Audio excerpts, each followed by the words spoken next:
चतुर्दंत नाम का एक विशाल हाथी अपने झुंड का मुखिया था।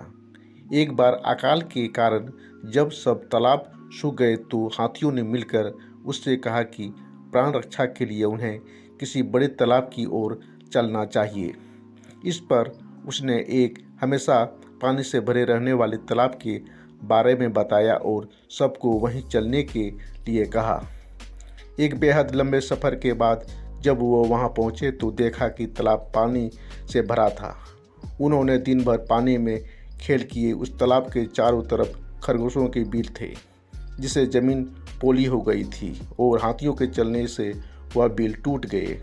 इसमें कई खरगोश कुचले गए और कुछ मर भी गए। हाथियों के जाने के बाद बचे हुए चोटिल खरगोश ने एक बैठक की और सोचा कि आसपास कोई और तालाब न होने के कारण हाथी अब रोज़ यहीं आएंगे, जिससे जल्दी ही सब खरगोश का खात्मा हो जाएगा। एक ने कहा, अब हमें इस जगह को छोड़ देना चाहिए ताकि जान बच सके। लेकिन बाकियों से कहा, हम अपने पूर्वजों के स्थान को नहीं छोड़ सकते। ऐसे में उन्होंने एक उपाय सोचा कि एक चतुर दूत को हाथियों के मुखिया के पास भेजकर ये कहा जाए कि यह तालाब चांद का है और वहाँ बैठा खरगोश यह नहीं चाहता कि हाथी इस तालाब में आए। इसके बाद लबकर नाम के खरगोश को दूत बनाकर भेजा गया, जो तालाब के समीप एक ऊंचे टीले पर बैठ गया। जब हाथियों का झुंड वहाँ से गुजरा तो उसने वही बात दोहराई।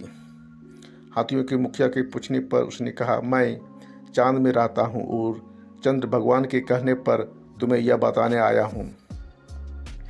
मुखिया ने फिर पूछा कि चंद्र भगवान इस समय कहाँ हैं?